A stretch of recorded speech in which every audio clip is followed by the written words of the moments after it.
नमस्कार दोस्तों, मैं राजेश दुधानी एडवोकेट आज आपके साथ डिस्कस करने जा रहा हूं सेक्शन 482 सीआरपीसी के बारे में। दोस्तों, सेक्शन 482 सीआरपीसी के तहत किसी भी हाई कोर्ट के पास में इनहेरेंट पावर होते हैं कि वो किसी भी केस में सुओ मोटो संज्ञान लेते हुए कोई भी ऑर्डर पास कर सकती है। दोस्तों, सेक्शन 482 सीआरपीसी का जो पावर है वो सिर्फ और सिर्फ हाई कोर्ट के पास में होता है। इसमें एमएम कोर्ट या फिर सेशंस कोर्ट के पास में कोई पावर नहीं होता है। ये क्रिमिनल ऑफेंसेस के तहत किसी भी केस में किसी भी तरह का ऑर्डर पास करने के लिए सिर्फ और सिर्फ हाई कोर्ट के पास में ये पावर होते हैं। दोस्तों, जिस प्रकार से 151 सीपीसी में सिविल जज के पास पावर होते हैं इनहेरेंट पावर, उसी तरह से क्रिमिनल केसेस में सिर्फ और सिर्फ हाई कोर्ट के पास में इनहेरेंट पावर होते हैं। और इन इनहेरेंट पावर्स में दोस्तों जो मेन इनका उद्देश्य है वो ये है कि एंड्स ऑफ जस्टिस को मीट आउट करना और दूसरा किसी भी प्रकार के abuse of process of court को रोकना।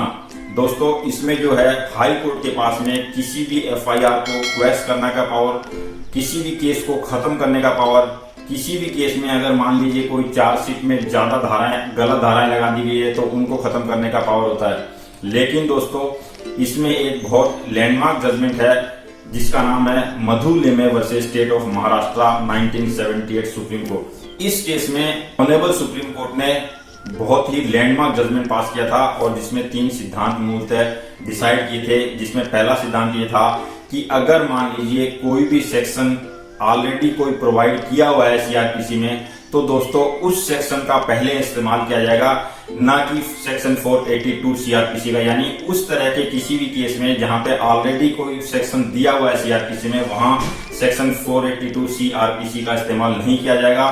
दूसरा दोस्तों, इसमें ये डिसीजन दिया गया कि ये जो है स्पेरिंगली यूज किया जाएगा, यानी बहुत ही रेयर केसेस में इस सेक्शन सीआरपीसी के 482 का इस्तेमाल किया जाना चाहिए। यानी कि जहां पर स्पष्टता जिस किसी भी केस में कोई सेक्शन दिया हुआ है और एक्सप्रेसली बाहर की गई है कोई चीज, तो एक्सप्रेसली अगर कोई चीज बाहर की गई है तो दोस्तों वहां पे सीआरपीसी के सेक्शन 482 का इस्तेमाल नहीं किया जा सकता।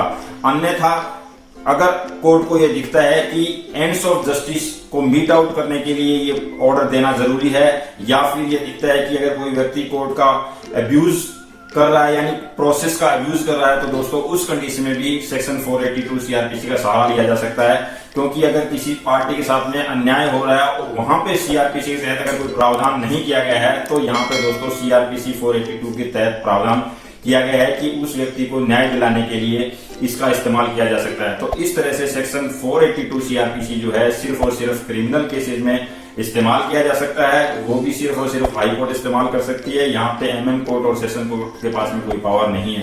तो इस तरह से दोस्तों ये था आज का डिस्कशन सेक्शन 482 सीआरपीसी के बारे में। अगले वीडियो में फिर किसी नए टॉपिक के साथ मिलेंगे, तब तक के लिए नमस्कार, धन्यवाद।